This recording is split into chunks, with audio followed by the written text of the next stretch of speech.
ராகு புதன் யோகம் தொடங்கியாச்சு, இவர்களுக்கு பணமழை. ராகு மற்றும் புதன் சேர்க்கையால் அதிர்ஷ்டத்தை பெறப்போகும் ராசிகளில் எங்கே காண்போம்? நவகிரகங்களில் அசுப கிரகங்களாக விளங்கக்கூடியவர் ராகு பகவான். இவர் எப்போதும் பின்னோக்கிய பயணத்தில் இருக்கக்கூடியவர்.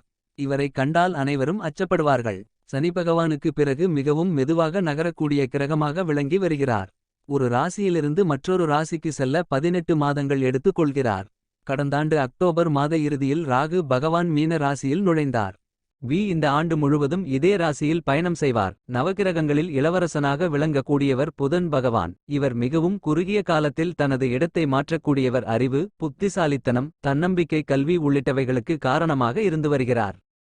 ராகு பகவான் பயணம் செய்து வரும் மீன ராசியில் வரும் மார்ச் மாதத்தில் புதன் பகவான் நுழைகின்றார். மீன ராசியில் புதன் பகவான் நுழைகின்ற காரணத்தினால் இருவரும் சேர உள்ளனர். ராகு மற்றும் புதன் சேர்க்கை நிகழ்வதால் அதன் தாக்கம் 12 ராசிகளுக்கும் கட்டாயம் இருக்கும். இருப்பினும் ஒரு சில ராசிகள் அதிர்ஷ்டத்தை பெறுகின்றனர். அது எந்தெந்த ராசிகள் என்பது குறித்து தெரிந்து கொள்ளலாம்.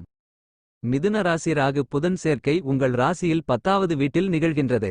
அதனால் உங்களுக்கு வியாபாரத்தில் நல்ல முன்னேற்றம் இருக்கும். எதிர்பாராத நேரத்தில் வெற்றி கிடைக்கும். தொழிலில் நல்ல லாபம் கிடைக்கும். புதிய முதலீடுகள் நல்ல லாபத்தை பெற்றுத்தரும். வேலை செய்யும் இடத்தில் பதிவு உயர்வு மற்றும் சம்பள உயர்வு கிடைக்கும். பெற்றோரின் முழு ஆதரவும் உங்களுக்கு கிடைக்கும்.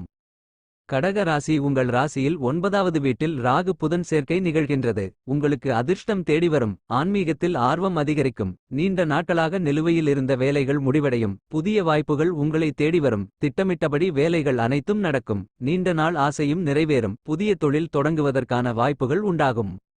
கும்ப ராசி உங்கள் ராசியில் 2வது வீட்டில் ராகு புதன் சேர்க்கை நிகழ உள்ளது. எதிர்பாராத நேரத்தில் பணவரவு இருக்கும். வியாபாரத்தில் பெரிய முன்னேற்றம் இருக்கும். தொழிலில் நல்ல லாபம் கிடைக்கும். வருமானத்திற்கான ஆதாயங்கள் அதிகமாகும். பேச்சு திறமையால் காரியங்கள் வெற்றியடையும். கடன் தொகை முழுமையாக உங்களை தேடி வரும். வேலை செய்யும் இடத்தில் மகிழ்ச்சியான சூழ்நிலை உண்டாகும்.